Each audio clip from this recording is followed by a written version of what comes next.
What is going on, Guardians, and welcome back to another video. Hey, in this video, something a little bit different. My wife and I were on a podcast last night, the Team Resolute podcast, or RezoCast, episode 26, and they had my wife and I both on there as a unit to kind of talk about how we balance gaming and family and doing this as a career and kind of what that looks like as a team. So I thought it was really interesting. We had a lot of fun doing it, so it's a really good opportunity to maybe get to know us a little bit better and get to know how we do what we do and why we do it and what motivates us, that sort of thing. So if you're interested, feel free to watch this, and I encourage you to go check out the Resolute podcast sometime. They do a great job and have some great conversations. So hopefully you enjoy this, guys. I'll catch you in the Crucible.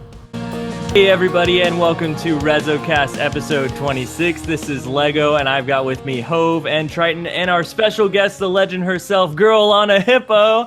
And I guess, True Vanguard's here too. Her tag.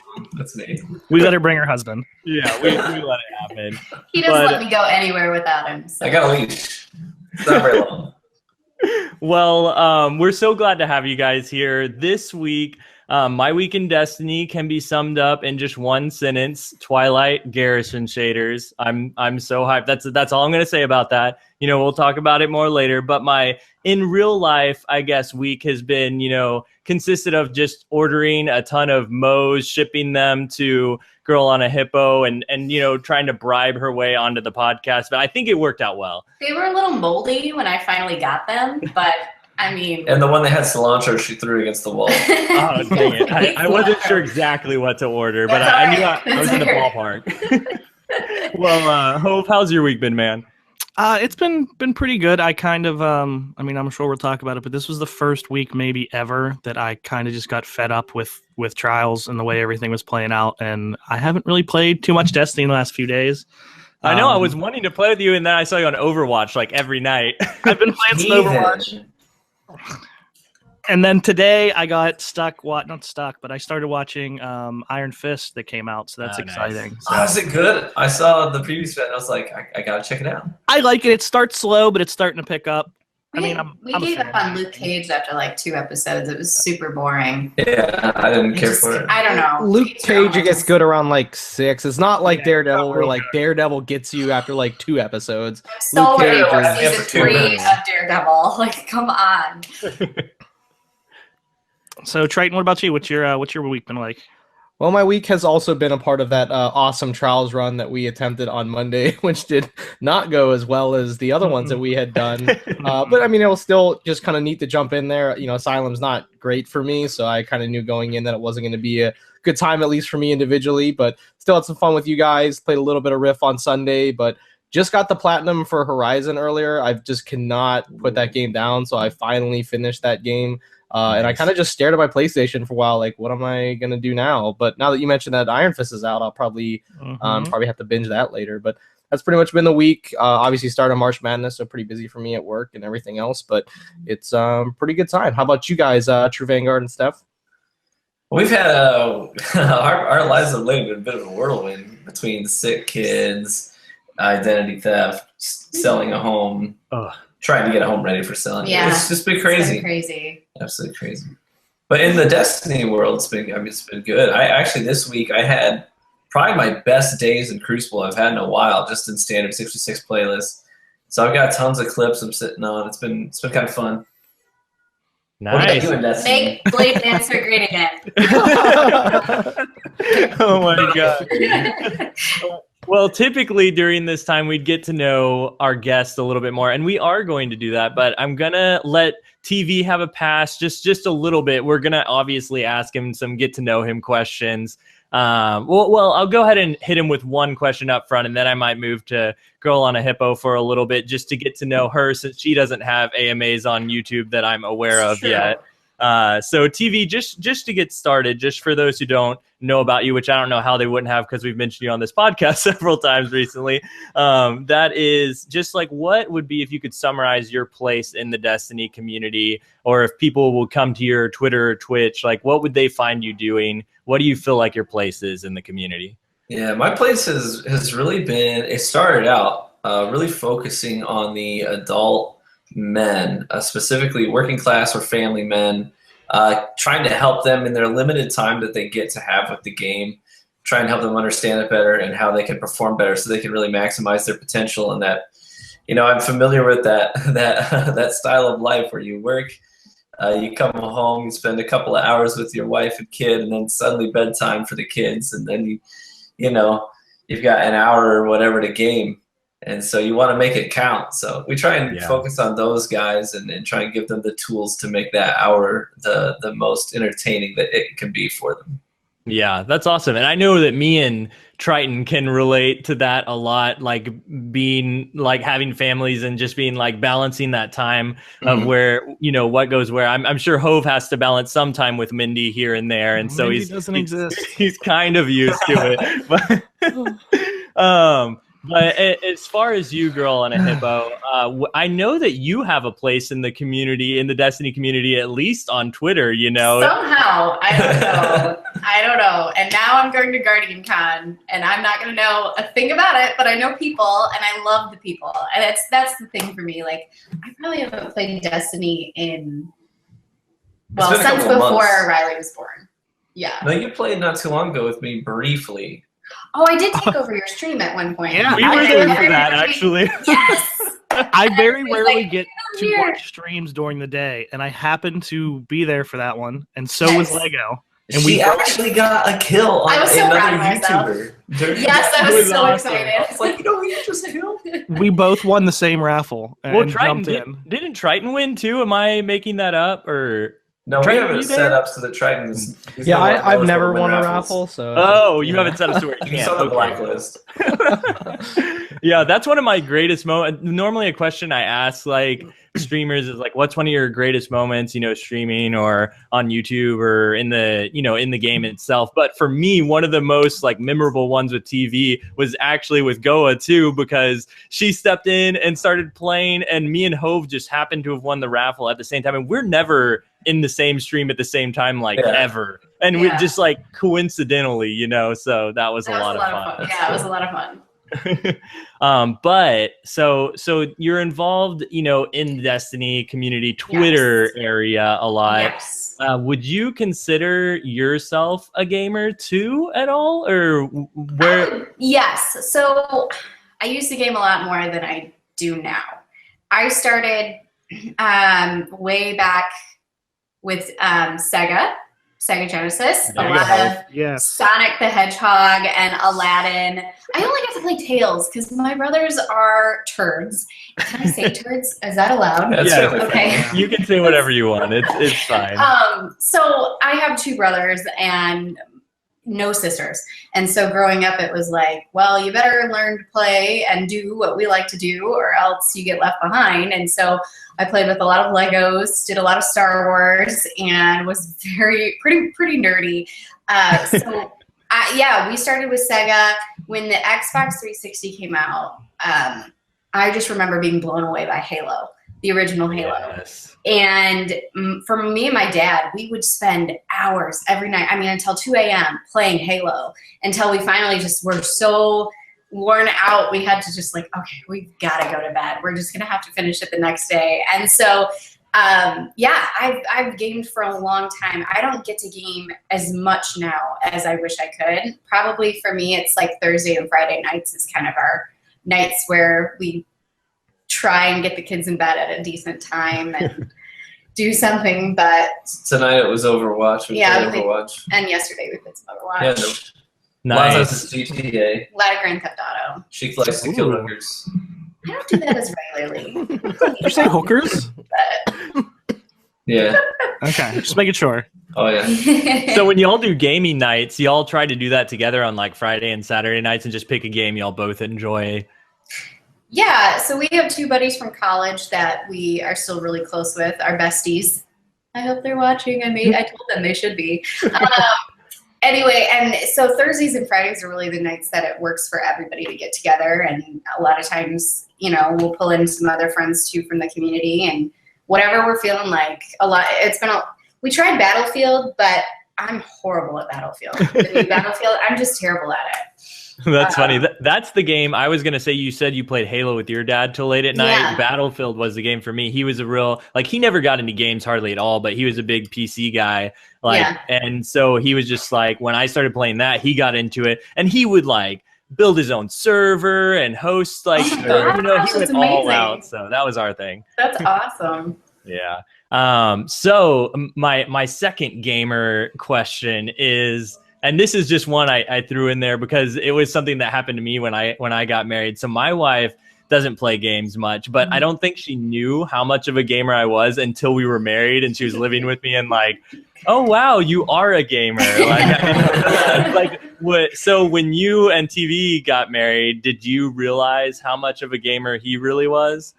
I think so, only because like when we started dating, that was one of the things we had in common. So a lot of times it was just like, all right, well, what is there to do around campus? It's like, well, we can go play Halo. When other guys were taking girls back to their dorm room for something else, I was taking her back to my dorm room to play Halo 3. Winning. Hashtag winning. Oh my gosh, that's awesome. That was a lot of what we did. We played Halo 1, 2, 3, and then a little bit of ODST, and Reach was a huge one for a long time. We played Reach. That's cool. Yeah, so, and then for him, like when Destiny came out, seemed like it was such an obvious leap from Halo to Destiny. And for me, like I've tried to get into it, and honestly, I think when I start playing it, I am pretty good at it for me.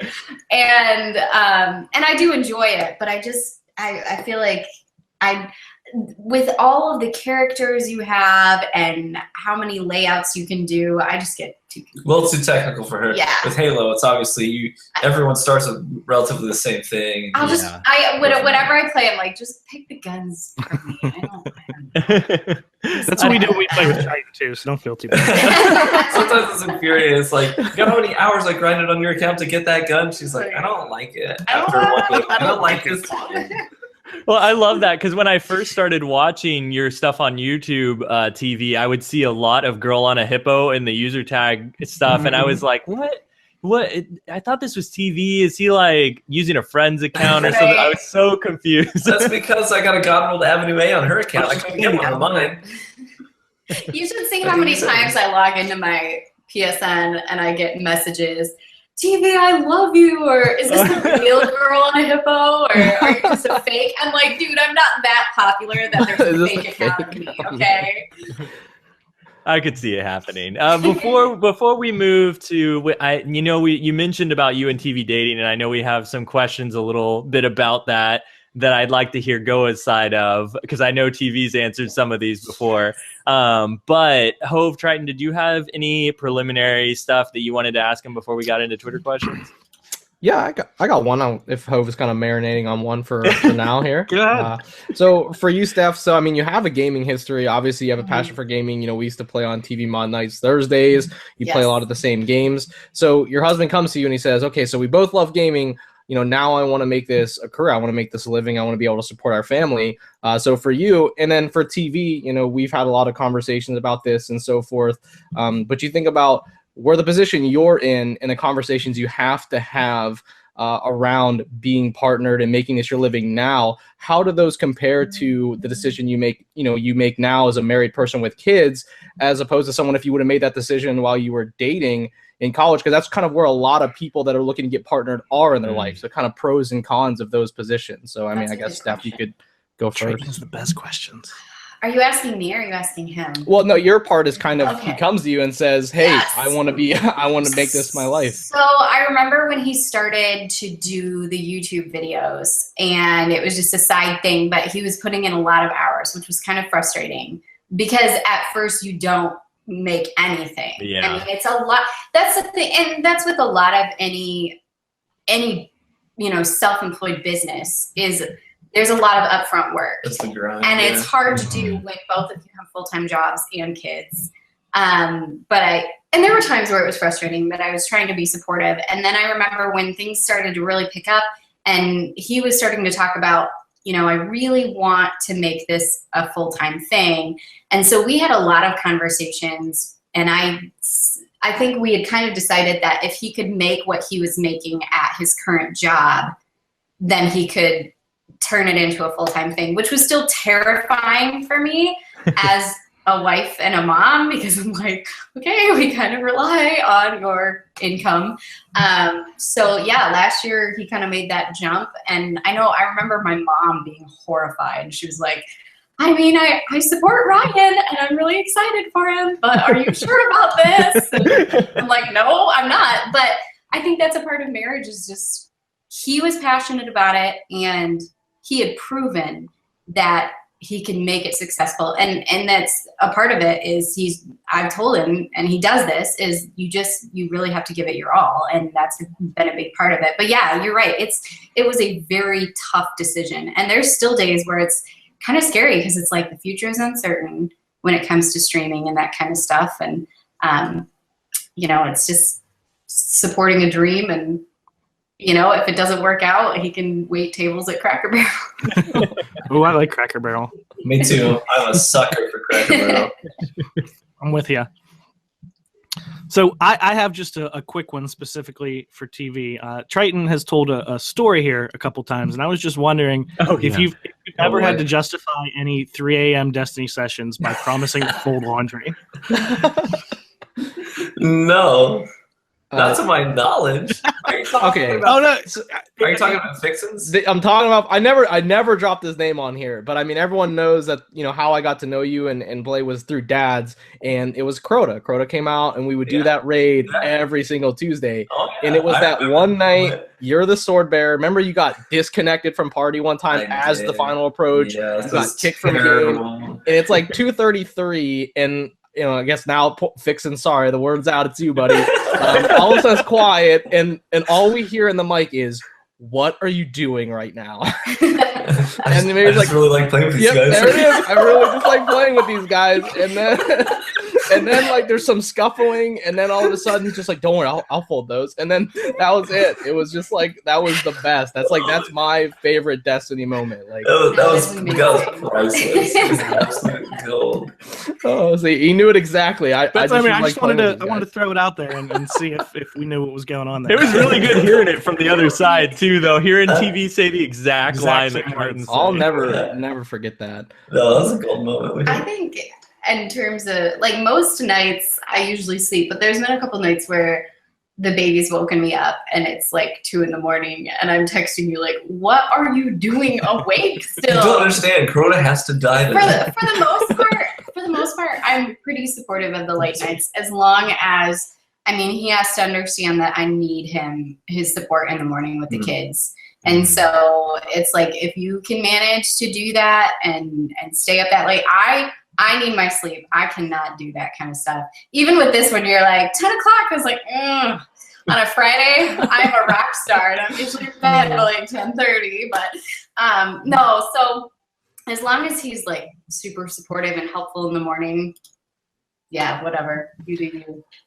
You do again, TV with that. What were the kind of things that you had to vet, not just with Steph, but just walk us through the process of like, I'm making this my living and I'm doing this full time, and kind of the pros and cons of potentially where you're at right now in your life with all the things you mentioned in the opening. You have a family, and how much different would have been in college. I tell people, if you want to do it, you make a run at it while you're young, for sure, because the cliff you got to climb gets infinitely steeper once you settle down and you got a family. Because quite honestly, you owe these people your best version of you. And sometimes that means you can't do the grind. So for some people, it's not.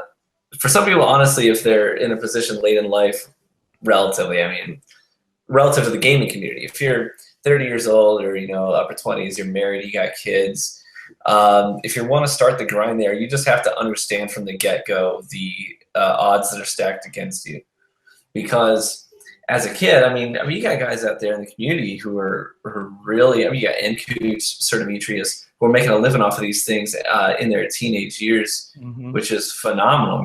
Good for them. I wish that I had the resources. I wish it was as easy to get into content creation when I was a kid, because it wasn't.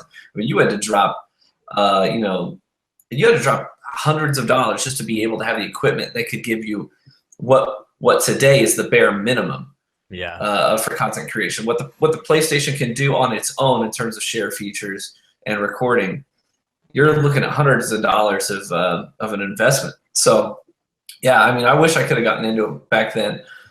But I mean, if you're living at home with your parents or you're still in school, I mean, that is ideal for starting to grow your brand for sure in this sort of an industry. But I really do honestly just think that we were blessed. You know, I think that the kind of growth that I had initially is, and I tell people this, that is atypical. It doesn't happen to 99% of the people. The community really rallied around it. The support was overwhelming. It was so out of the ordinary. It was extraordinary. And we're still carrying that momentum today. Yeah, I was going to say, I've had people who, when they find out what he's doing, have come to me and like, you know, you need to tell my son that he can do this. If Ryan can do this, anybody can do this. Oh my gosh. It's a lot of work. I think people underestimate how much work it is because it's video games. And it's like, he probably puts in 60 hours a week at least. Yeah.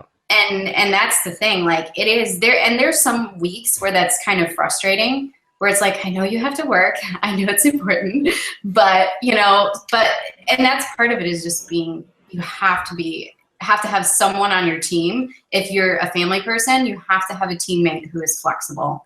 And that's a huge part of it. And I'm not perfect in that regard. No, I got a gem. She is a 1 in a million. She really is a rock star. There are just sometimes where I'm up until 1 a.m. doing the thing, the streams, and then try and get a little bit of editing done before I crash. And then the baby girl wakes up at 3 a.m. and I have to rock her for an hour before she gets back to sleep. And this just happened this week. That's why it's the example I'm using. And then in the morning, the girl wakes up again at 5 a.m. So I sit on the rocking chair with her. I rock her back to sleep, and I fall asleep in the chair. Next thing I know, she wakes me up, and she's walking out the door for work. She had managed to keep my 3-year-old son quiet, which is that is incredible. That's a miracle. He was able to stay quiet. She had a pot of coffee made and ready as she's walking out the door, and I'm like, You are from God. God gave me you. I shined the flashlight over my head. I was like, No, but I mean, to wake up in the morning and not resent you know, for being up late, for putting in your time, and to not resent you for that is 1 in a million. Absolutely. It's interesting, Goa, that you bring up the like people not understanding like how much work it is in TV. You've talked a lot about this before in a lot of your avenues, but it was just funny. Like, it reminded me of whenever I started getting into the Destiny community and got into Resolute and started telling her about, you know, my different teammates basically that have, you know, they do this for a living, like TV and some other people. And she was like, well, you could do that. Like, you're pretty good at it. You could just do this and that. I was like, no, you don't understand. Like, that is a ton of work. So I have like a great appreciation for what you do. And the guys know, Hove and Triton, like how relevant some of this stuff we're talking about is to me right now, because I've been messaging them about potentially moving into wedding videography full time. Right now it's kind of like a part-time thing for me. And so making that transition is ever on my mind right now, and how to do it. I've been doing it for the past 7 years, but not fully invested in it. I'm balancing like 3 jobs right now. So it's like, I'm just eating all this information up right now, even though it applies to something different. But it did remind me of a question for you. Whenever you said you got started doing it, you know, what did that transition look like from your previous job to this one? Was it kind of like a full on, like, I'm going to switch the gears and it's going to happen right away? Or did you basically pull overtime while working your previous job, getting the gaming thing going? Yeah, it was excessive overtime. I was going to say. And that's the reality of it. Pretty much every night. It is excessive overtime. Yeah. And we knew that. We talked about it. We said, if we're going to make this transition, there's going to be a period of time where I'm firing on all cylinders all the time. And, I mean, luckily that happened before we had our second child, so that would have added so much more complication to it. But as it was, our son at that time was sleeping okay, so it was a lot of late nights. It was just a ton of late nights. It was working 40 plus hours a week at my full-time job, And anyone who's ever worked in ministry at a church knows that full-time means usually more than 40 hours a week. All the time. Yeah. When someone calls you up and they're like, my daughter's talking about suicide, I need you to come over and have a conversation with her. You don't say, I clocked out 2 hours ago. Like, okay. So yeah, and then working an additional, on top of that time, you're looking at an additional 20 hours a week, doing what you want to transition into. So you are busting your butt for sure. And she understood that. She supported it. That's not to say she wasn't frustrated by it. I think both of us at times are frustrated by it. But that's just the reality of it.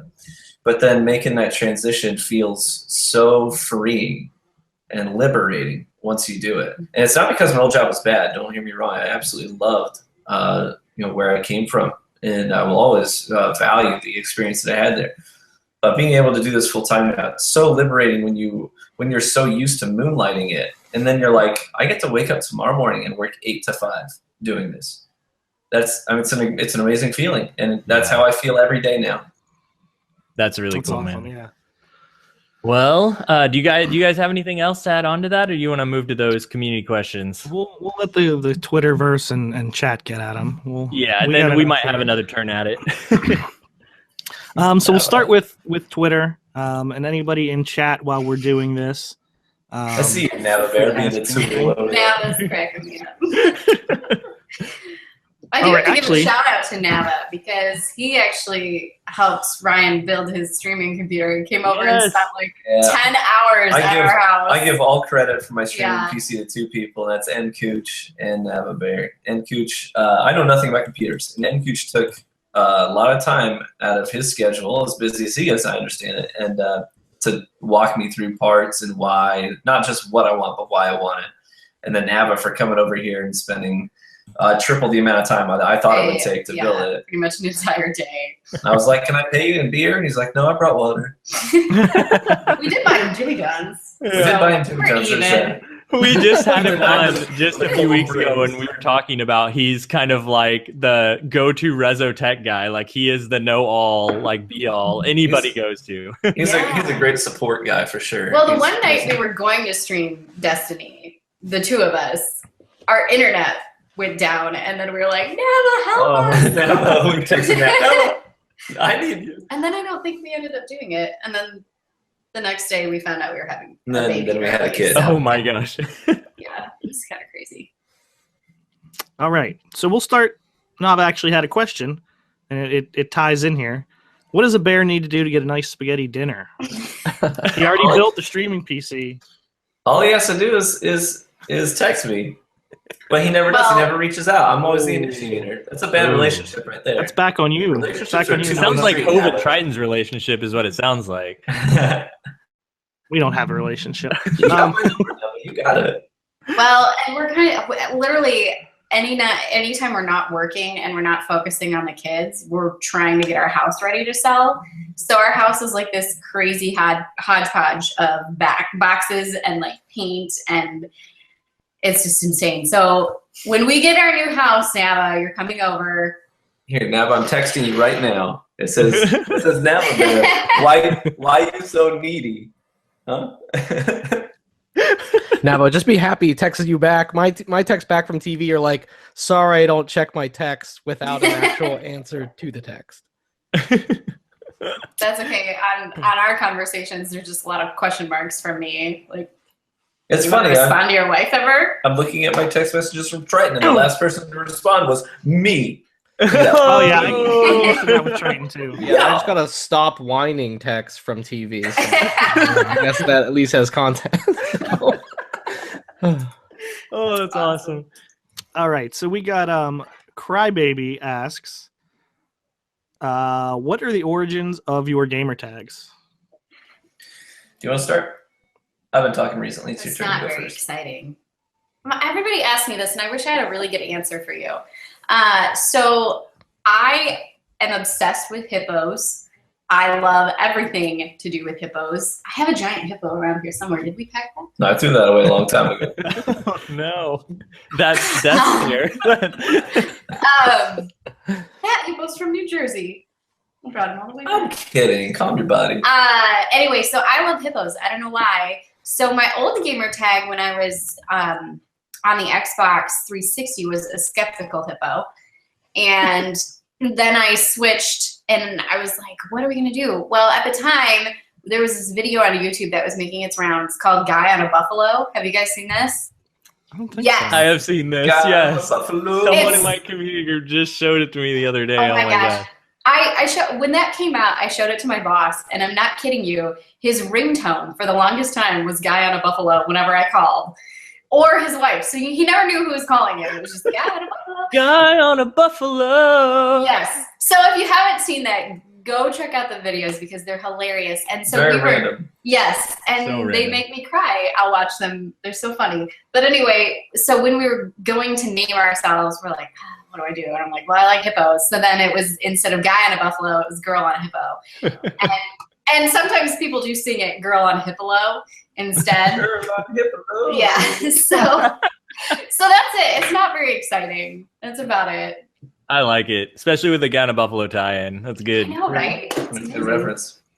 I almost got a onesie for our daughter because they did. There's like a store, and you can get a Guy on a Buffalo onesie. I think Oh they my have like gosh. T-shirts and stuff. They should make one. I don't know if they have one, but they should make one of the onesie where it says, "You want this baby? It's cheaper than It's adoption." cheaper than adoption.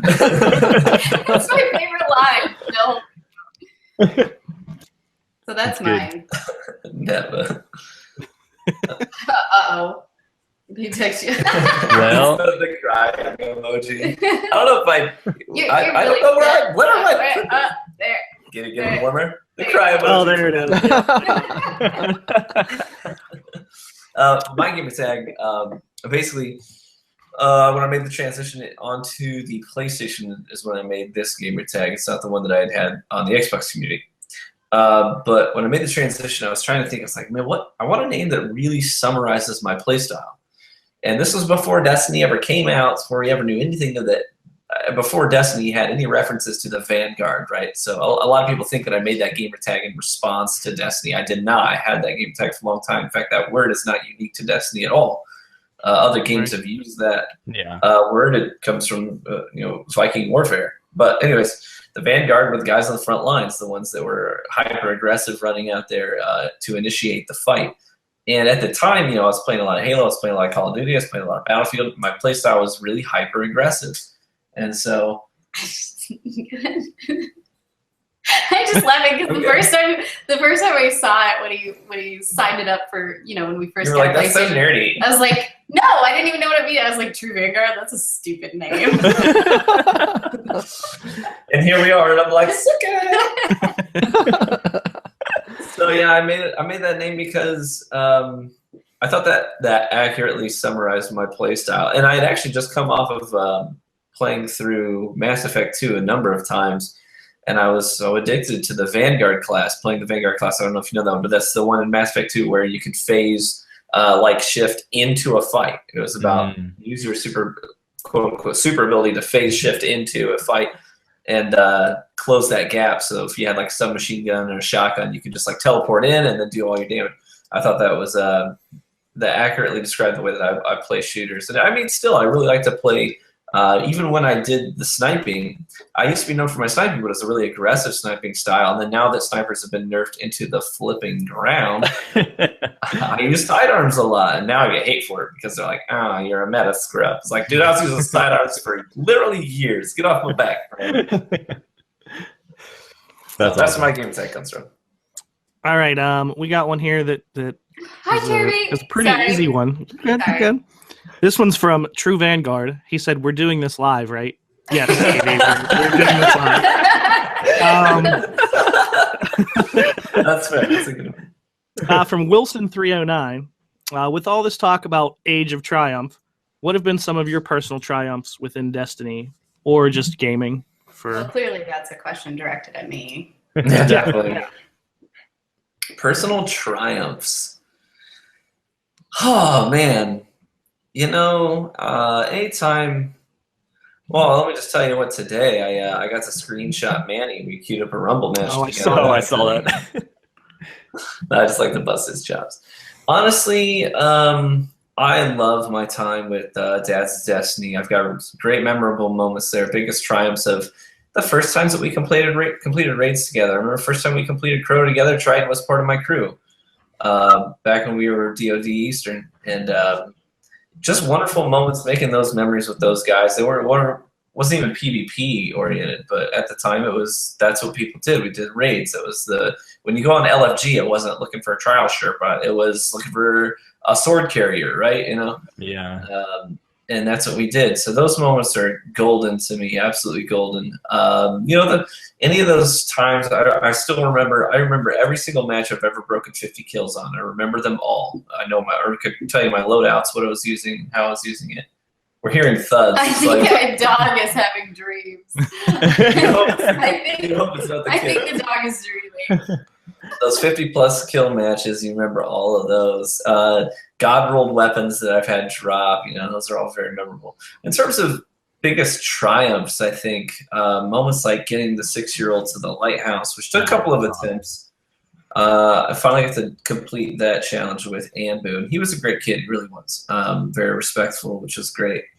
I think if I were to point to one thing that I would say is the biggest triumph in the Destiny community for me, and it's not a single moment, it's more of something that we built. And that was, I just have to make a big shout out here to my community on Twitch.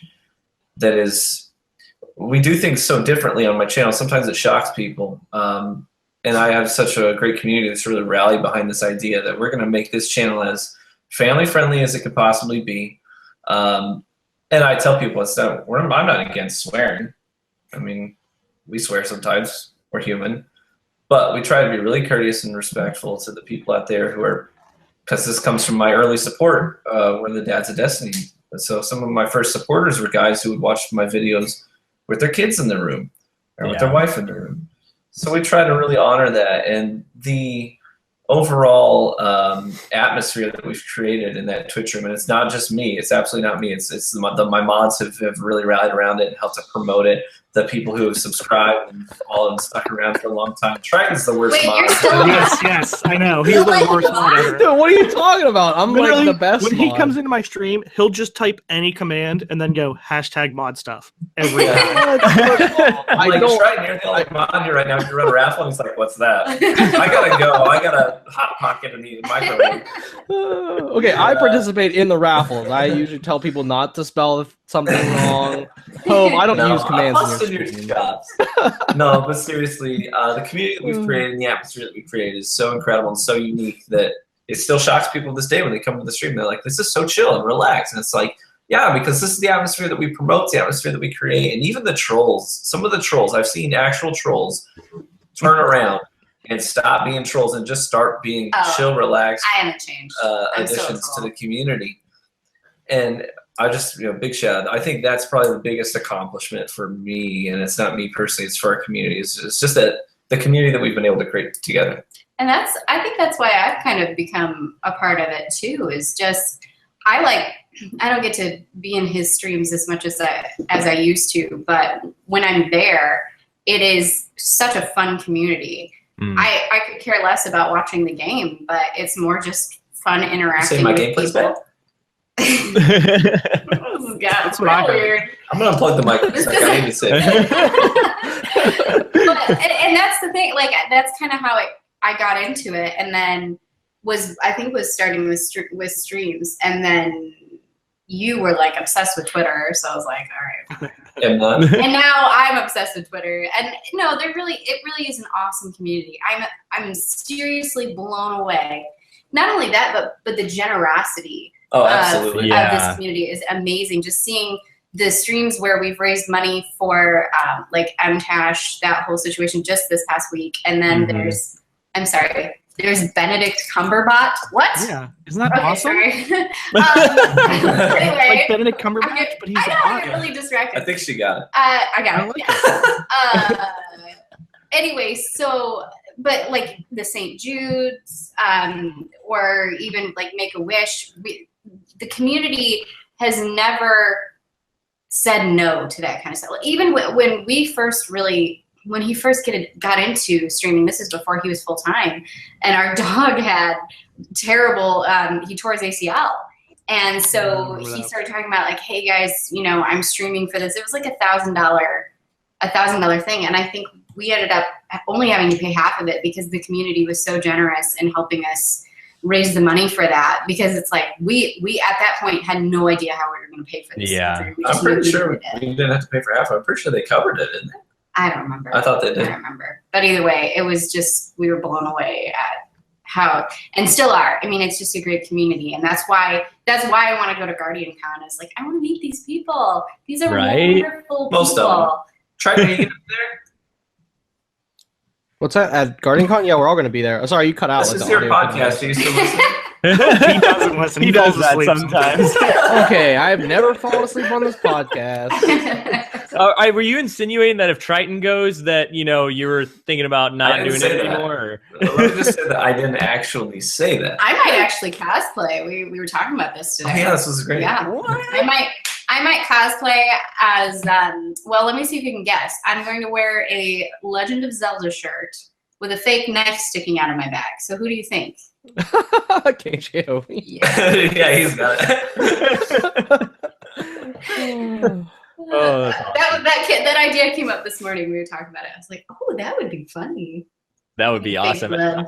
I'm just glad the Legend is Zelda. And if he complains, I'll just squirt blood at him. Fake blood. Go away.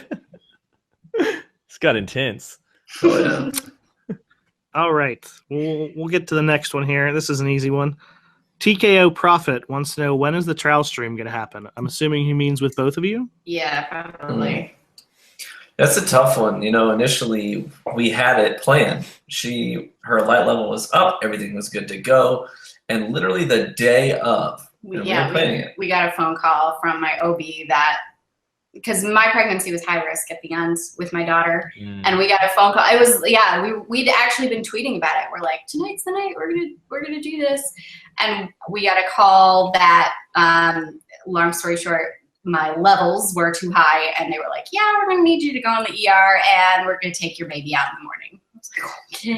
I was like, okay. So yeah, that was intended, and now it's just been a matter of half the time the kids are just not. It's just I don't think people understand sometimes the reality of this could take 2, maybe 3 attempts, and that's 2.5 to 3 hours potentially. And there's literally no block of time in our schedule where one of us is not needed with the children for that long. I would like to do maybe even an Overwatch stream at some point, because like I said, Thursdays and Friday nights we do a lot of gaming, but part of it is one or the other one has a child if they're not asleep yet. So my streams use that though. I some of my highlights that make it on YouTube. It's like I get a nice triple kill, and people look down the lower left and they're like, he did that with a baby on his lap.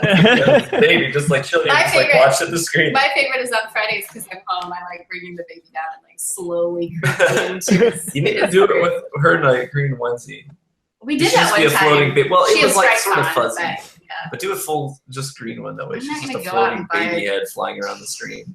It'd be Well, terrifying for people. Hopefully you don't have any ones that like Leopard Stealth had recently where the baby just slowly slipped out of the bottom of the screen, falling off the chair while he's playing. Did you see the they're talking about Leopard Stealth? Yeah. Oh my gosh, that gif. I almost cried. I was laughing so hard. I was like, and I retweeted it at her and I said, I tried to confession watch time, it. I've been that kind I of tried to watch it, but I was already in bed and the baby was in the room, so I was like, I can't turn this on. So I didn't know what was going on. He's sitting here playing, looking at the screen, and the baby's sitting on the side. As he's playing, the baby just goes, completely falls off.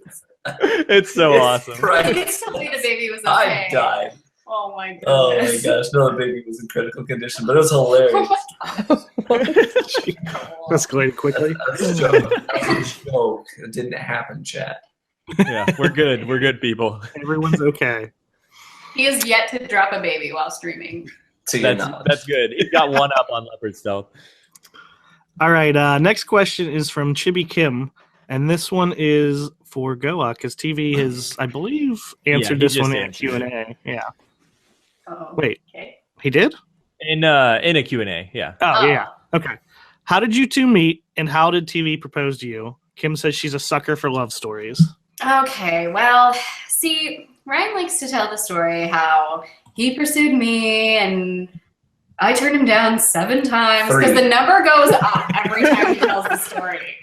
So, okay. So, I count the AOL Messenger one. Oh, was that the first one? That was a shutdown. That was a real shutdown. You have to understand, not to be a little serious. When I met him about 2 months prior, my grandma died suddenly, very suddenly. I was called to come back to Michigan. We were living in Indiana, going to school, and they were very close, by the way. Yeah, I would say closer than most people are with their grandma. Yeah, I was very close with my grandma.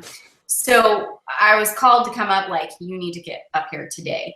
And so I was there when she died. And I did not expect her to die. It happened really fast. And so when I went into the second semester of that school year, I was at a really bad place. And I was like, I don't need a relationship. I'm not looking for one. I am just a messed up bag of emotions. And so when he started pursuing me, I was like, nope. It just terrified me because I'm like, you don't understand. And I'm thinking I'm going to scare this guy off because I'm just in this really bad place. And she was like, I would hate to do that to a guy that's so fine. So anyway, we met in a class. It was news writing, right? Yeah. Journalism class. Neither of us wanted to take it. I had to. You took it. Why? I don't know. Because I for a semester I double majored in writing, and then I decided I didn't want to have a major in writing. So anyway, we met there, and then we kind of became friends. I knew his cousin was in my major. I was actually friends with his cousin and his best friend at the time, long before I knew him. And then we started talking. Oh, I was really sick in like that February because we met in January on his birthday, and I was really sick in February or something. And I remember you writing on my Facebook, and you're like, "Hey, everybody in class misses you," and I was like, "Oh, that's so nice. You know, they miss me." Nobody else from school had like talked to me. I went home. I was so sick. And I was like, "Hey, I miss having that eye candy here in the classroom." That's so shallow. So anyway, I think it was like Valentine's Day. I was starting to get kind of interested in him, and I remember talking to his best friend, and I was like, "Hey, we're getting a bunch of people to go ice skating. You know, like, is Ryan around? We're gonna go to Indianapolis." And he's like, "Well, I took his mom on like a mother-son date." Yeah, corny, I know, right? My dad was out of town for business. My dad does so, did a lot of business trips. So happy Valentine's Day. So he was having dinner with his mom. I took her downtown Indianapolis. And I was like, "Well, just give me his phone number just in case, you know." So I texted him thinking nothing would come of it, and he texted me back. He's like, "Yeah, I can meet you." So we went ice skating with some friends. I told my mom, "Look, this hot girl wants to go out, and I just gotta leave you here in Indy." I'm sorry, Mom. So anyway, we went ice skating with some mutual friends and went to a little coffee, or is that a coffee shop? Yeah, the Chocolate Factory. It's like a candy and chocolate. Oh yeah, like chocolate and coffee. Yeah, and then we went to there's like a Monument Circle in Indianapolis. If you've ever been there, and like went to look at the gift shop, and it was super cold and it was closed, and that's how he proposed. He actually took me downtown to Indianapolis. Kind of retraced our steps from the first time we went into ice skating. We didn't go ice skating. And then actually when he proposed, I said no on accident because I literally said no. And then I was like, I mean, yes, because I meant no, like I had no idea that he was going to do it. Like, no way. No, this is no way. I should have said no way. Get away from me, creeper. Yeah. So yeah, he did this whole romantic, took me out for a really nice dinner, and then we retraced our steps, and every time we went somewhere he was like, "Do you remember this time?" and all this different stuff. It was very cute. And then we almost died on the way back to school. It was a literal blizzard on the way back and home. we ended up in a ditch, and I was like, I don't want to Hey, I got us out, didn't I? You did. You got us out quickly too. Y'all had a lot of bad situations surrounding your first date getting stuck in the Starbucks, and then that was actually like there's all been a couple these bad requests. Omens, and we still got married. I don't know. There's been a couple requests here for your side of the Starbucks door story as well. Mine? While we're here, yes. I seriously thought I was your side, literal. I was just creeped out that you called me I while called you her were in the bathroom. Oh no. we do. We have some weird stories. Like Jamaica, when we went on our honeymoon, we had some crazy stories there. And the date story. And every time we've gone to Fort Wayne, we've just decided we're going to not go to Fort Wayne. No. But we had a nice dinner at like this Italian restaurant. I was not used to being treated like that. Like before that, any guy taking me out to dinner was like Applebee's. So and I'm a picky eater too. So I'm really intimidated by this. Like, okay, he's paying, and now I'm just gonna get like mac and cheese. This looks really bad. I take her to that nice steakhouse. She's like, I'll have a burger, well done. I'm such a picky eater. I'm sorry. I'm still like that. So anyway, we were going to Starbucks, and we're getting these drinks, and we're like, okay, we've got a long drive. Let's go to the restroom. So I went to the restroom. I came back, and I just happened to pull my phone out to check the time, and I'm getting a phone call from him in the bathroom. I'm like, is this weird? So I get the phone, and he's like, so funny story. I'm like, oh gosh, where is this coming from? He's like, the door broke, and I can't get out. And I mean, his side of the story is pretty accurate, but what he doesn't tell you is that after he broke down the door and we're on our way home, I was like, I have to call my parents and tell them this story. So this is our first date, and I'm like, you've got to understand this story and how hilarious this is. And they were actually out to dinner with their best friends, and so everybody knew the story. And poor Ryan was like, I'm surprised you took me out for another date after that, to be honest. But it's pretty awesome though too, because you got to kick down a door in front of the girl. Yeah, that's right. It's like pretty badass. On. What you don't know is that I paid those baristas to ring the door. Well, the baristas are like, if you ever get married, you should have your as the cake topper. The door thing as the cake topper. And I'm like, first of all, I kept it for a long time. Weird. I don't know where it is though. I was like, first of all, weird. Second of all, okay, let's pump the brakes. This is our first date. Kind of creepy that you're saying that, but yeah, you had it for a long time. Yeah. But here you are. Let me know. It was a solid, heavy. I think it was oak door. It was pretty solid. I'll give it that. It was thick and heavy and big. Solid. Yeah, we got. Oh it. yeah, I kicked it down We too. got it. Yeah, they're all impressed. All right, we got one more. I wanted to get to this one because this sounds like it's coming from someone in a similar situation. GM Swaganaut says, how do you balance, and we've touched on this to a point, but how do you balance the marriage, the work, the kids, and the streaming? Sincerely, a fiance. That's a good question. How do you balance it? How do I balance it? I think I replied to him on Twitter, and I was like, what? We have children? Yeah, crap, we have kids, is your answer, yes. It's very hard because you really do have to prioritize what is most important. And so, like when obviously I work 8 to 5 and then we're home, and I've been blessed enough now Fridays I have off, which I'm so excited. So I have a 3-day weekend, which is really nice. But, when we get home from work, we pick up the kids and I have to make dinner. And by the time we're done with dinner, we're lucky if we have an hour with our son before he goes down for bed. So a lot of it is just focusing on them during that time as much as we can. Yeah. And then, for me, it's Thursdays and Fridays are kind of my nights to do stuff with my friends. And it's hard. It's not easy. It is tough. I think it might be a little different too because he's a streamer, but we do like gaming together. Yeah. It's a lot of fun. For a while before we had the second PlayStation, if we were gaming, it was like one person was gaming and the other one was sitting next to them. Because it's like, well, we want to do it together, but we can't really. So, and the community also, a lot of mods and viewers actually donated that PlayStation for me. So thank you, because and yes, we do owe you a stream for that. But it's a lot of just, you have to prioritize, and so it's cool for me because I stream or I play so much less now. I think I cherish that time more. So for me, I mean, I don't play a lot of Destiny, but there are games that frustrate me. Right now, like I said, I'm playing a lot of Overwatch. And I think I tweeted out tonight that I hate Roadhog with every fiber of my being because he was really ticking me off tonight. But it also makes me, I think, more grateful, for that time. So I'm like, I can complain a little less because, Yeah, you definitely have to. You got to capitalize on the time that's given to you. I think it's really easy to check out as people who have been together for a while. If you've been married a while, if you've been doing the kid thing for a while, and by a while, I don't mean 10 years. I mean even 1 year.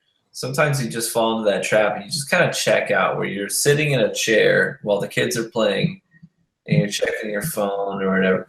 And then suddenly you find yourself at the end of the day and you're laying in bed and you're like, I have no really memorable moments with my kids today or with my wife we have today. those days. I mean, but you really have to be intentional about it. I treat the YouTube thing, I treat it as my job. So I have my hours. I have scheduled hours that I invest into this.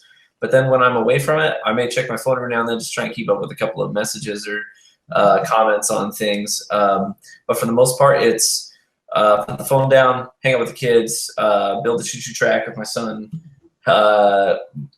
We don't really latch on to any specific gender roles either. I'll do dishes, I'll do laundry, whatever needs to be done. We're a team. And we try and do those things together. You do make me make the sandwiches, though. She makes all the sandwiches. That's not true. I'm very picky I'm very picky about my meat to bread ratio, so I make my sandwiches. Picky about my meat too. So, but I think it really is all about having a good perspective on life and understanding the things that are most important. And you can't allow yourself to check out, because when you do that, you sell yourself short of some pretty wonderful experiences that you could have. So that's what I would say. Capitalize on every moment.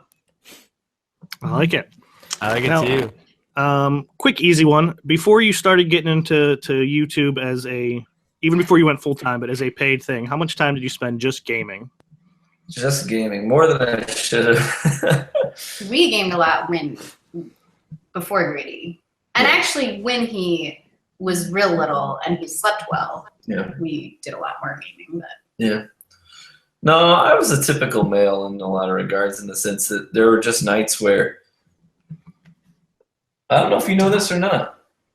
I feel like I hear the dog snoring upstairs. You can hear it. I tell my stream a lot of times at night, like I hear my dog snoring right above me. It's ridiculous. No, but in some regards, I was a typical male in the sense that I don't know if you know this, but there are some nights where it's just like I haven't been able to game, and I'm a gamer. I love gaming, and I'm like, I'm just gonna set my alarm on vibrate for 2 a.m.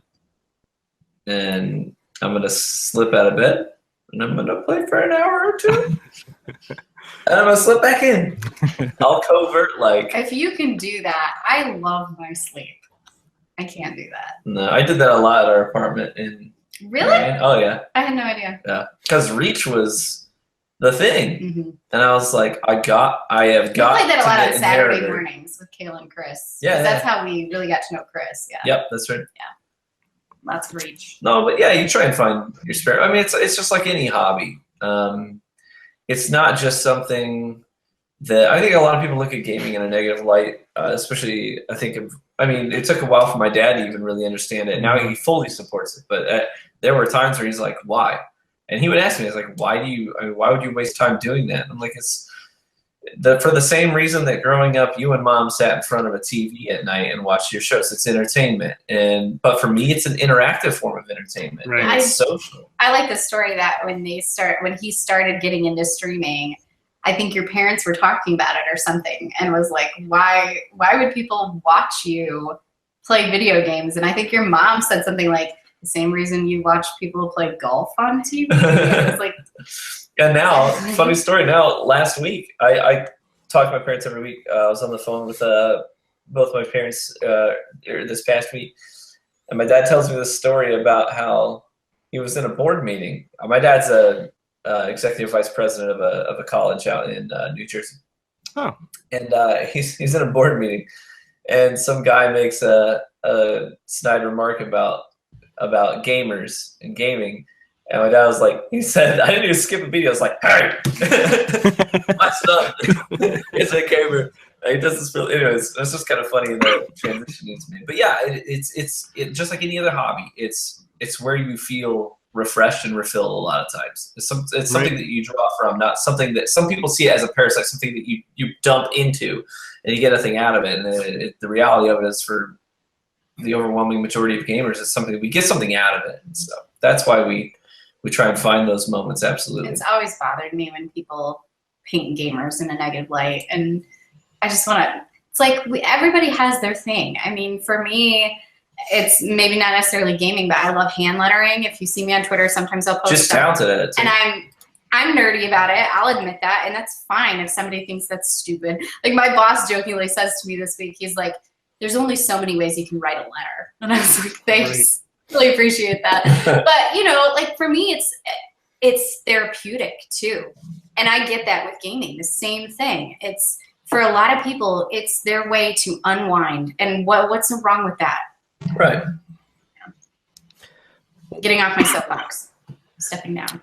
Well, guys, as we're going through those Twitter questions and you're talking about prioritizing, the need to prioritize your life and all these other things, and you kind of have these moments where, you need to be with the kids, you need to be together. But one of the things I always think is very unique about TV, and has been like theoretically a discussion I've had, with some of the hosts here, is you put a lot of that on Twitter as well. You both do. You put a lot of, your kids, what's going on in your life, things like that. And for as many people that, respond very positively to that, obviously that opens you up to a handful of kind of negative moments, or, really just kind of off-base comments, things like that. So when you do those things, it really makes me curious, because are those the type of moments where, it brings you guys together and you say, hey, this is something we're on a team with, that we both agree that, we're going to share a lot more detail in our life than we honestly have to when TV you're doing this professionally for 8 hours a day? Or is it kind of a moment where it's just like, you take a step back and you say, maybe this isn't something that we want to keep pursuing, is it worth it type of thing?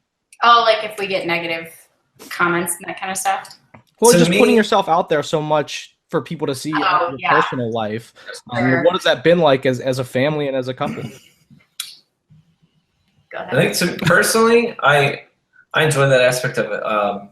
I think there are healthy levels of transparency. Absolutely. I mean, there's certain things that there's certain things that are meant to stay private, for sure. But then on the other end of it, when I really think about what I'm trying to accomplish with my channel and what it's really about, promoting a healthy personal life is really at the core of it, and promoting core family values is at the heart of it. So, and there are times where people see cracks, and that's because we're not perfect. We're just like you. I'm a little more perfect than he is, but. Except on Tuesdays.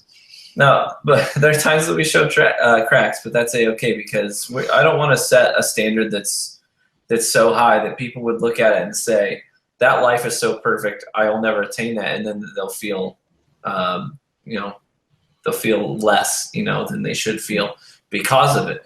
We want to share the reality of what family life can be, and sometimes that's these beautiful pictures and beautiful moments of our children, and sometimes that's your daughter. And sometimes it's 3 a.m. and I'm wide awake because my child is screaming in my ear. Oh yeah, I did tweet about that. I was like, 2 a.m. and my son is bawling because he wants warm chocolate milk. It's I was just like, the reality of me?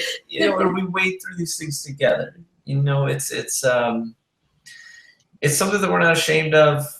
When it comes to our downsides as well, I mean, there's certain things that we keep private, absolutely. But the realities of life, we're not afraid to share, be they great or be they low. I think it's healthy for other people to know that even people that they might look up to, people that, and I still think this is kind of crazy that I have a following as large as I do, but I look at those numbers and I say, these are all human beings, and I want them to understand that even at this level, this is what life can look like. This is what it should look like. And even in the crap that life can throw at you, you can still look at your teammate next to you and say, I love you, we're in this together, and this is our life, and it's golden. It really is. For me, I'm probably an oversharer when it comes to like my kids, but they're the most important thing in my life, and I absolutely love them. So I'm like, oh, that picture's so cute, I have to put it on Twitter. And every once in a while, it's funny after I post a picture of the kids, and I'm like, oh, lost a follower. All right, well, bye, Felicia. But for me, a part of it is I get a lot of people talk to me, and a lot of people, somebody found me on Facebook one time, And I was like, what in the world? And they sent me a Facebook message, and it was this long message just saying basically how Ryan has affected their life in such a positive light, and basically how thank you for supporting your husband and allowing him to do this.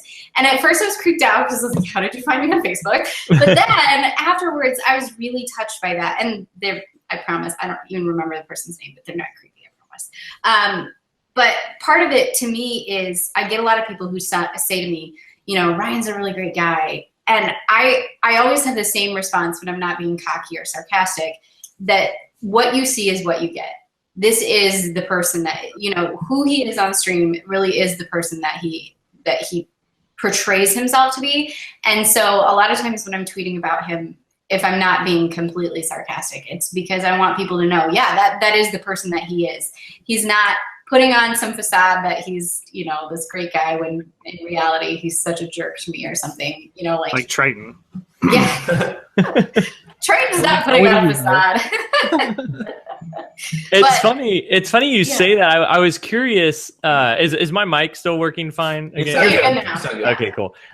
It's funny you say that about like how it affects people and living transparently and stuff like that. Do you feel like that helps you guys translate like your family home life and like Ryan's online presence, you know, like it helps those sync together more? I know me and my wife had a conversation a little while ago when I started getting involved with the Destiny community. She was like, man, like I feel kind of out of the loop. At one point she talked to me about that, and I was like, oh, I don't ever want you to feel that way, you know, like you're disconnected from this. And so like I just, you know, started including her in more stuff like her actual Twitter, because like I was just like, I want you to feel involved, you know. And at first I was afraid like of sharing too much or something like that, but really it was the opposite let us come together more. Do you feel like y'all both having an online presence lets y'all come together more, like lets nothing be separate, basically? Yeah, I definitely want more. I always wanted Steph to feel like she was connected to this in some capacity, and even things like not just bringing her into things like my conversations on Twitter, but even taking it a step further and saying, design me an emo, design me a shirt, yes, like this one I'm wearing right now, make my logo. She did all that, and so I think that she can look at you know, my stuff on Twitch and on YouTube and feel a sense of ownership, absolutely, and feel like she's a contributor, and that I mean, even when it's my career, she's still my teammate, and she's still supporting it, not just from a distance, not just supporting it by saying you're allowed to do it, but being involved in it. Yeah, it's very much an our brand thing. But for me, the online presence is I just basically wanted to prove to him that his friends would like me more. So that's why I'm on Twitter. But I'm not kidding. A hot grill. Just kidding. That's the thing. That's the thing. Like I said, I do love this community, even though I don't play a lot of Destiny, and a lot of his mods or his followers have become good friends of mine. And then there's times where I'm like, I'm super sarcastic on Twitter, in case you didn't know. And then there's times where like I'll tweet at somebody, and then I'll go to Ryan and I'll be like, I didn't annoy them, did I? Like, can you message them to make sure that I'm not totally, because I'm super insecure about annoying people. And so I'm like, okay, you know, like, is Hovey serious? Or like, MTash knows I'm kidding, right? Or, you know what, I don't want to step on toes, but that's just who I am. I'm just a really sarcastic person. And that's, I love how the community has welcomed me with open arms, even though I don't play a lot of Destiny, so. And Triton, getting back to the root of the question that you asked initially, yeah, there have been moments where, and I mean, this is me being honest, there have been moments where single comments from singular people have had my blood boiling for literal days. Mm-hmm. Absolutely. I'm used to taking heat. That just comes with the territory. But there have been comments made about my children and comments made about my wife that I will never forget. And that is an unfortunate reality of it. But the thing that I have to remember is that for every one of those, there's 1,000 people who are encouraged by what they see in terms of our family. And even more like compliments and good things. People are saying good things, you know. Yeah. There's always a jerk, you know, especially with the anonymity of the internet. So, and that is hard. Like I've seen people have called me some awful names, and whatever. I don't care, because it's like I've heard the worst of worst. I think at one time Tash called me something mean, and I said I've been called worse by better people. So I mean that's just part of it. But yeah, when it comes to kids, it's like Mama and Papa Bear come out, and I get really, or if they attack him. You know, like there was one time a couple months ago where I had just had gallbladder surgery, and so he was trying to still work because this was the only form of payment we were getting, and take care of 2 kids and me. And somebody was like, shut that baby up. So, you know, why? And it's like, you need to step away from the stream. And it's like, I encouraged him to go stream because this is his job and his passion. And it's so frustrating to me because it's like, you don't understand how much work goes into. This is his job. This isn't, you need to walk away from the video games. No, this is his job. If he was working at a company, he couldn't just constantly quit, you know, like I can't come in today for weeks just because I'm sick and recovering from, you know. So there have been times where I get a little fired up and try to reel it back in. No, you do. You honestly do. There have been moments I've had to do some honest soul searching at moments doing this where I will find myself 24 hours later, and this is a moment of transparency that I find myself 24 hours later after hearing a comment, still thinking about it and taking it a step further in my mind. Like, what if he had said that to my face? What would I have done? Oh, I totally would have laid the guy out, you know, and you get so boiled up about it, and you find that you're really latching onto the negative things, and it kind of brings out the worst in you, and it brings out the worst in me personally. So you honestly, if you're going to be doing this in any capacity and you want to share anything about your personal life, you have to understand that's going to happen, and you need to come to terms with it early before you make a fool of yourself, before you ruin your brand, before you ruin your image. You have to make a decision. When this happens, this will be my response. I will respond graciously, I will respond compassionately, and I will respond maturely. And I say that as someone who has at moments failed. I have responded to comments like that in hostility, and in retrospect you understand that's not, I can't do that. I can't afford to do that. It's not good for me at a personal level. It's not good for me at an emotional level, and then even to take a step further and say that's not good for me as a brand. That's not good for me. So you have to understand early what your response is going to be. Just say bye. Bye, Felicia. Well, just to quickly cap that off on a little bit more positive side of that whole thing, you know, you had talked earlier about how, you know, positive and close-knit your community is, you know, even compared to a lot of other places. You know, do you think that the sharing and how much you put out there personally kind of helps to foster that and makes it feel, you know, like a real person, you know, not the streamer and these people, kind of like, you know, a family that you guys know each other better? Yeah, absolutely. So. Like I feel like it makes it easier as you portray yourself. When I find myself on stream, it's like, I don't feel like I have to put anything fake forward because I share so much about who we are. People already know what I'm actually like. Well, I don't need to overextend a character of any kind. And I don't have to try and be, I have actually talked to content creators who in their most fragile moments in heart-to-heart conversations say, I'm worried that one day I'm going to show my cracks, that people are going to see through, they're going to see what I'm really like. And I feel for people who feel that way. But personally, I don't have that concern. I don't have that worry looming over me that I'm one time going to say something that's going to show my true self, right? Because we don't do a facade. This is who we are, and not just the good. Not everything that we portray is positive. Have been moments where our cracks have shown, and that's just the reality of it. That's just who we are. Sometimes we're imperfect people.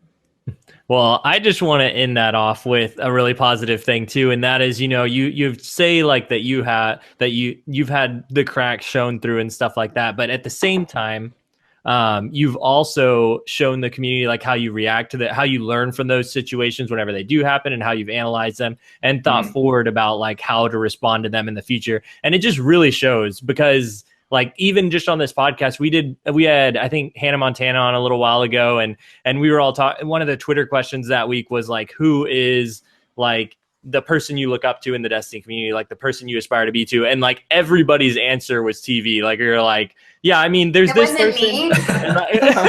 Are you serious? Why did I do this stupid podcast?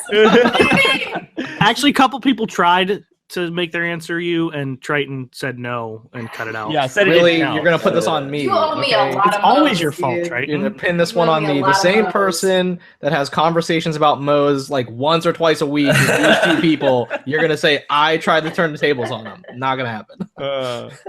Well, we appreciate you guys opening up to us even now. We don't want to take up too much more of y'all's night. We know you guys are busy, but we wanted to dive in just a little bit into Destiny at the end of this podcast. We had a new reveal stream on Wednesday, and we had the TWAB come out today randomly. So that worked to our favor.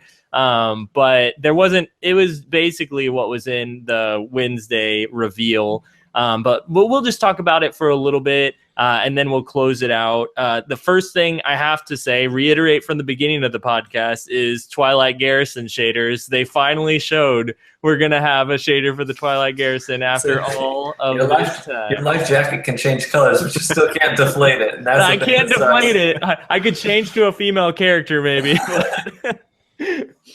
But yeah, there's that, and then there's some but that made me think of, though, so just to get it out there, that's one thing they didn't reveal that is coming, but they just kind of threw it in the background. I wonder how much other stuff in the UI, or like little small things that they've made improve, like the quality of life stuff they've improved that we don't even know about yet. It could be anything, and so it gives me hope for the future that there could be more. And then I guess the big thing that they revealed was the Daybreak strikes on Nightfall. Gonna be fun. In PvE. How do y'all feel about all of this? All right, so me specifically, okay. Anybody. It's an open floor. Hove, I'll direct it at you since we've got so many people here. I like most of it. I mean, it's nothing that I don't think is going to bring a ton of people back that aren't playing, but for those of us who are still here, at least it's some, fun stuff. The Mayhem Daybreak thing I think is going to be a lot of fun, because I mean it's Mayhem. Like, how can you not have fun with that? Right. But with that, I actually, we did the poll this week too, and that kind of is fitting here. And I forgot about this earlier. Our poll this week is with the new additions for Age of Triumph been enough so far to keep you playing Destiny for a while. The leading answer with 36% was, at least it's something. Yeah. Second was, no, I don't care. Third was, yes, I'm excited for new stuff. And then 10% of people said, I'm going to do it just to say I did it. So, like I said, I think the people who are here will like it, but I don't think it's anything that's going to really bring anybody back. Not that that's bad or surprising, but it's just something to cap it all off, I guess. For me personally, as far as strikes are concerned, it's not, I do strikes literally once a week. That is it, and that's only just for maybe an hour to 2 hours as I try and grind up my Xbox character. I don't even do them on PlayStation anymore. There was a time when I loved strikes, and I grinded that strike playlist over and over and over, down to the, understanding the ins and outs of every single individual strike like the back of my hand. But that's been years now. So for me personally, it's not something that gets me excited, but I do understand that there are PvE gamers out there who really enjoy the PvE content still. I mean, kudos to you if this late in the game you're still enjoying it, and I think that there are a lot more people who are in that boat than you might assume. I know guys who are really excited about these strikes, and specifically the collectors who are excited about what they can get in response to these things, these PvE endeavors. So I'm excited for the common gamer who enjoys those things. Yeah. There was a big Reddit post about it too, and that's what got me thinking about the common gamers. And it was about, people, I guess, basically thanking Bungie for doing some more PvE kind of update stuff because it's going to be fun for them to jump back in. And I definitely feel what you're saying, TV. Triton, do you think you're going to be jumping in at all? I mean, I'm definitely going to play it. I mean, we play all the time. We have Destiny podcast. So, I mean, I'll definitely play as much of it as I can. I haven't really looked into a lot of the information. I mean, you guys can correct me if I'm wrong, but, with the Age of Triumph book and everything else, I'm really hoping that, I mean, the things that you get out of it, have they been alluded that those are the things you'll be able to take forward? Like, so if you complete the whole book, you'll get a special emblem for doing that, and that's what's coming forward. I just hope if you can do that, that's great. But I think that if what you could maybe take forward, because I know that was a big conversation we've had a lot. I know that's a conversation the community has a lot. I hope it's not limited to just that time period, because there's a lot of people who've put in a lot of time in Destiny that may not now want to put in a lot of time. Those people should still, in my opinion, be rewarded in some fashion to maybe be able to take if it's an emblem for playing, it shouldn't be related just to this book. So I'm going to play it, so I don't have as much concern. And again, that could be completely off base. I just hope that all of the thank you that you're going to get for playing Destiny 1 that might be in Destiny 2 isn't based on just this limited amount of time. That would be my only thing. But again, that could be wrong. I don't know. You don't want to see a Destiny emblem in Destiny 2, like you played during the Destiny time? I feel like we already have that, though. I feel like we probably all have that to a degree now.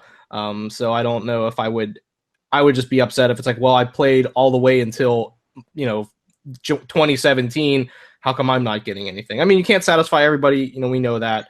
I just hope that's not it. But again, I haven't probably dived into the details the way you guys have. Yeah, honestly, no one really knows yet what is coming for D2. We just only know what we have now. The one thing about those strikes and one thing that'll make it, I guess, more exciting for me is you do get, well, I guess this doesn't really have to do with the Mayhem strike. It just has to do with the weekly playlists in general. That I noticed that when they were going through all the different ways that you get the Treasure of the Ages that you're going to get as the new thing to do weekly. You get one from Weekly Crucible, one from Heroic Strike, and one from the Weekly Story. And so that's 3 chances to get new stuff. And I thought that was pretty dang rewarding and gives me an incentive to at least do stuff like a Heroic Strike, which I normally wouldn't do, on top of playing the Crucible and the story mission. I would never play a story mission, but it's also the first time we're getting modifiers on a story mission, which will be interesting, if anything, at least to try it out. Right. Yeah. And one of the things I actually was just glancing through here, and I guess everyone kind of thought it was going to happen with the Vault weapons coming back, but they confirmed elemental primaries at the end too. Yes. They will have the elements. So I know that'll excite a lot of people. And they said maybe some of the best armor they've had in Destiny 1. Which Wendler is in chat telling me he's heard that the armor is super sick. It's Wendler, take that with a grain of salt. But he said he's heard that it's really good in the elemental primary. So that's some stuff that at least gets some people excited too, I think. Well, what gets me is the way that they phrase the elemental primary thing. They say, what is it? He says, we're going to talk about the ways we're going to introduce the primary elementals.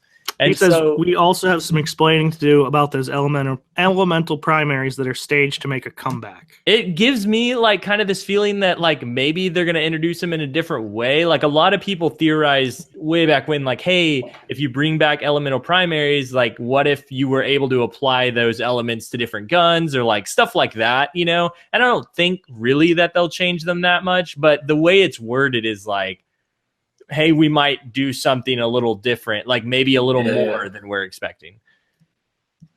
Yeah, hopefully. So. Yeah. I'm just looking forward to having more, not new, but more applicable and relevant weapons in the pool, Yes. I'm going to be honest, the Vault of Glass and Crota weapons from back in the day had so much character and so much appeal and allure. And I honestly miss those things. So there's the nostalgic part of me that's yeah, you're dang straight. I want to take my Praetor's timepiece at 400 light into the Crucible and have some fun with it, for sure. So I'm just excited to have those things back. I think they do have a lot of character, and it's sad that they've been left behind as long as they have. And in 100% honesty, every time that they've come out with an expansion, I have had the thought where I'm like, this armor still doesn't look as cool as the Hezen Lord armor for Warlocks from Vault of Glass. Yeah. That is the best looking armor in the game, and I can't use it. I used to carry around the full Hezen set for when we took screenshots with people. Like when I was in the Bungie Bounty, I had that on me. When I've done screenshots with people who are like, "Oh, TV, you got me a lighthouse. Let's can I get a screenshot with you?" I'd be like, "Yeah, sure." And I put on the whole Hezen set because it's like it's the best. It's not applicable anymore, but I still want to look cool for the screenshot, right? So I'm excited those things are coming back for sure. Yeah, I hope that they actually do even more to the loot pool than just the raid stuff. Like they've mentioned how, you know, what was it? You're going to get year 2, year 3 trials gear for certain drop. Like they're basically Iron Banner trials. And I think there was some other events. You can get like year 2 and year 3 versions of those stuff will be available now. And I thought that was cool because it's like, you know, opening that loot pool up. I was really hoping that they would open up year 1 gun, like bring basically everything back up. I don't think that's going to happen. But even just having the loot pool bigger in any capacity is great to me. Yeah, but there's the flip side of that where the live team for Destiny 1 now is much smaller. Very true. So if you introduce a giant wave of weapons back into the applicable pool that are going to be in events like Iron Banner and Trials of Osiris, that sounds like a weapon balance nightmare for the multi. So if you know a dozen guns that slip through the cracks become so ridiculously imbalanced, and then you've got this small crew of people who now have to add that to their list of things to do for the week is, we got to fix all this crap, right? That would be bad. So there's a flip side to that. So I'm hopeful that we get more, but I also want it to stay, for the sake of the quality of the game, the quality of everyone's experience, I want it to also be realistic. You've immediately convinced me. Just bring me D2. Just work on that. I don't care. You know. Another thing that popped in my mind, if they would do that, I mean, I'm just going to make up numbers here, but say right now there's 10 hand cannons in the loot pool. I'm just picking a number. There's a lot of people that still haven't gotten a Luna, period, or a really good roll that they want to use. Now you put 60 hand cannons in the loot pool. Chances you ever getting anything you want is so slim to none. Yeah, I feel like. You. But speaking of that kind of stuff, they're also cutting the Crucible playlist down in half, which was something we suggested like 3 months ago. Do you remember that? I don't remember what episode that was, but a lot of people have been suggesting it. Yeah. Let's go with episode 2, so it makes it sound really smart. This was a long time ago we did this. Well, it was funny, though, because we specifically said, I don't think they'll do that because that would be like admitting that the player base is dwindling. But they gracefully did admit that, like, this will make the player pool better for those games. It's pretty drastic, too. Like 12 to 6. Like, it's pretty significant. Yeah, I support that 100%. For the quality of the experience, you definitely have to... You got to make some cuts, and I think that was the right move, absolutely. So, meanwhile, I'm just sitting here like, I know some of these words. Make Blade Dancer great again. All I know is he really likes the class Dances with Blades. That's it. That's all I got. Ooh, that would be a great t-shirt. No one make that. I'm going to work on that. There is one downside to this whole playlist thing, and that is that Hove, they're not going to have a consistent, like, old school Rumble match that we can go in and play against each other on with randoms, because there's just going to be the Rumble that switches out between normal free-for-all and, like, Supremacy Rumble, and that's it. Like, so I don't know if we'll be able to publicly... like you match against other people publicly anymore. Well, that's good, because then I won't have to embarrass you after every podcast. I was gonna say that. No. Okay. No, yeah, that is kind of a small thing, but that's kind of a downer. Yeah, not too big though. I'm grateful for the changes. The last things on the list, basically the last thing is, next week there's going to be a sandbox stream revealing all the weapon stuff, but they're bringing out, they showcased. They didn't show us, but they showed us there's going to be ornaments for Necrochasm, Vex Mythoclast, Touch of Mouse, Lord of Wolves, NLB, Suros Regime, and Dragon's Breath. Which NLB, I'm just excited to see what it is. Like, for sure, that's the main one for me. Do you think anybody has told Hovey yet? I billion every tweet. We're probably getting messages in our inboxes right now, like, "Hey, tell KJ Hovey there's an NLB ornament." he didn't even today he got on the play trials. He's like, "Crap, I haven't updated my PlayStation. Crap, I haven't updated Destiny since the last update." He's out of the loop. I think he still loves the game and he's still really excited for Destiny 2, but. I think that he's really delving into his other creative, areas. He's really like YouTube. No, that's good.